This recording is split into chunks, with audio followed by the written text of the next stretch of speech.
Hello and welcome.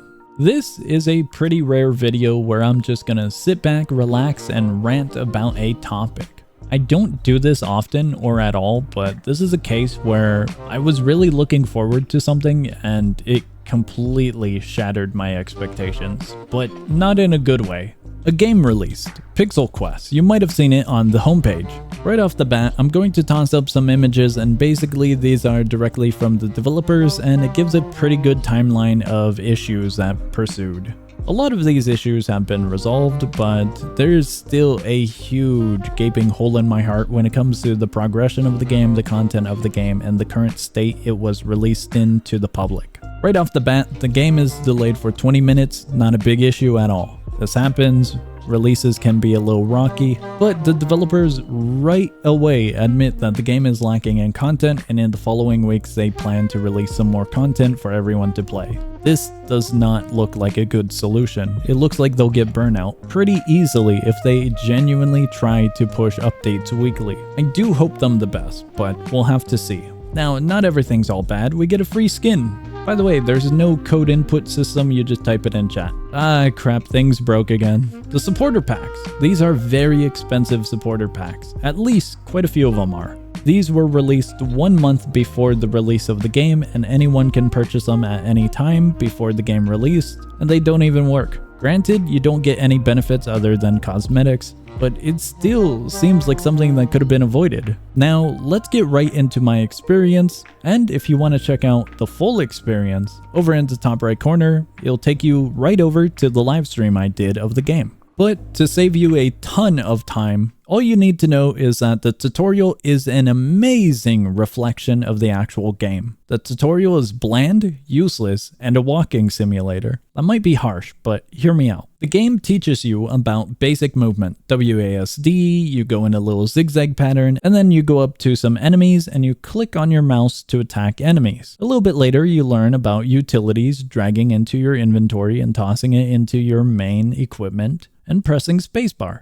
That's all. That's all of the useful information. There's a little bit more that's useful, like teleporting, but really, that's all of the information. The only other thing that you learn is that the game is incredibly slow, dull, and boring because your character speed is very slow and there's no content in the game's release at the moment. Now, once you actually get into the game, you'll fight a few enemies, and the variety of content that you get from their drops is very minimal. The grand majority of items I found were a bunch of mana potions and healing potions. I did get further into the different regions, but even then I still found mostly potions. Due to the extremely slow movement speed and the lack of content from enemy drops, progression feels non-existent. There's a few buttons that actually work, like the quest popping up quests in the top right, but none of the quests can be claimed or tracked or work properly. In addition, you have some levels next to your health and mana bars, but it doesn't really show if anything's getting boosted, if you're getting stronger, or anything of the sort. Progression, non-existent.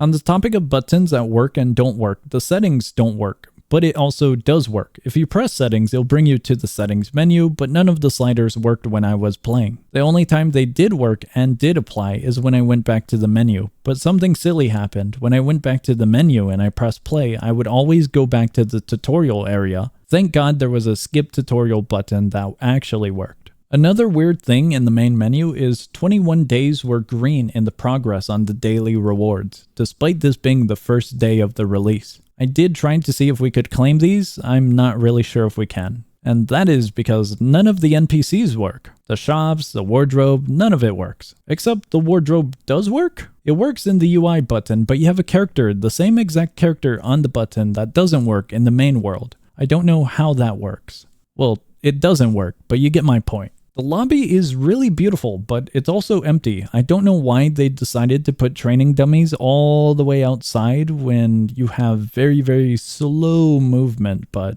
this was just a small detail I noticed. On the topic of small details, the enemies are small, and your camera zoom makes it feel like the world is large, when it's actually not. You can walk all the way to the top, and there's really nothing in the world. In addition, I hope you love hearing the same sound over and over. Every single enemy has one sound effect. I'll play it for you.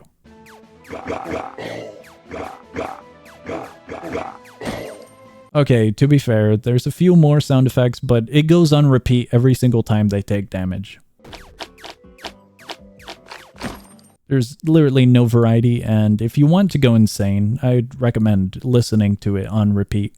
Somehow, normal enemies have better drops than bosses do. I killed a mermaid, or an ocean siren as it's known, and I got no drop, despite it being what I presume to be a dungeon. I have no experience in games similar to this game, like Realm of the Mad God. I'm aware of that game, but I've never played it. I don't know if it's intended to screw over new players, but regardless, I know the game's supposed to be difficult, it's a permadeath, but this just feels like cheating to screw over new players. On the topic of cheating, enemy difficulty scaling is incredibly noticeable because of how hefty they become. Also, a very weird note is weapon scaling. I went from doing 8 to 12 damage to doing 43 to 47 damage. Awesome. Even though this weapon sucks. How do you fight this thing? I did progress pretty far in the alpha. I got to the swamp area and I have no idea what to do about this. My friend's player card got glued to my screen and it blocked a ton of the bullets that were coming at me. So I guess that's GG's. Once my character did die, we get those coins that I spoke about. They're actually called Explorer Spirits, I guess, according to this. These are the things that I presume would be used for meta progression, but currently have no use or no value at all. One thing that does work is the monetization. Over in the main menu, you can buy a new character slot for 300 Robux. They did fix that. Not 2,000 Robux, but 300. Okay, to give some more context, I was just finalizing my video and I decided to hop in to get some images for thumbnail creation. And I spotted this. First off, they did remove the shops, the ones that didn't work. However, the wardrobe lady down there still is present. But I noticed this. I didn't notice this. The only thing in the game currently that works is the monetization. Quite literally the only thing. All of these are monetized, every single one of them. And it's not just skins. These ones down here are skins. This is an actual item that can benefit you. This one's alright because it's in the main menu. It's a character slot for 300. But still, you got different keys here that could help you, benefit you. These ones are pretty cheap, but you really, why are you monetizing it? You can find these everywhere. Gold clover? Dude, genuinely the only thing that works right now. Wow. Alright. That's really saddening to see.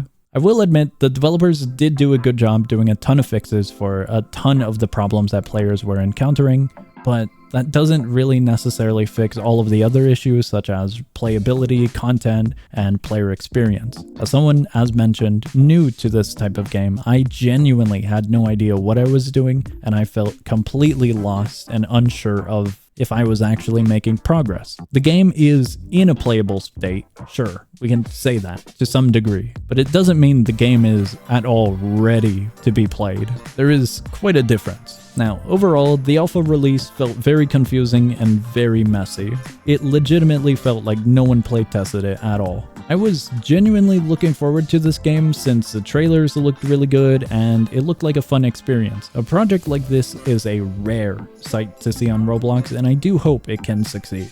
I just don't think this game is ready yet to be played by a ton of players. Now, I do plan to check up on this game in a few months or slightly sooner depending on the game's updates and how it goes, but it does need a lot of more working mechanics and a ton of more content and guidance for players like me who have no idea what they're getting into.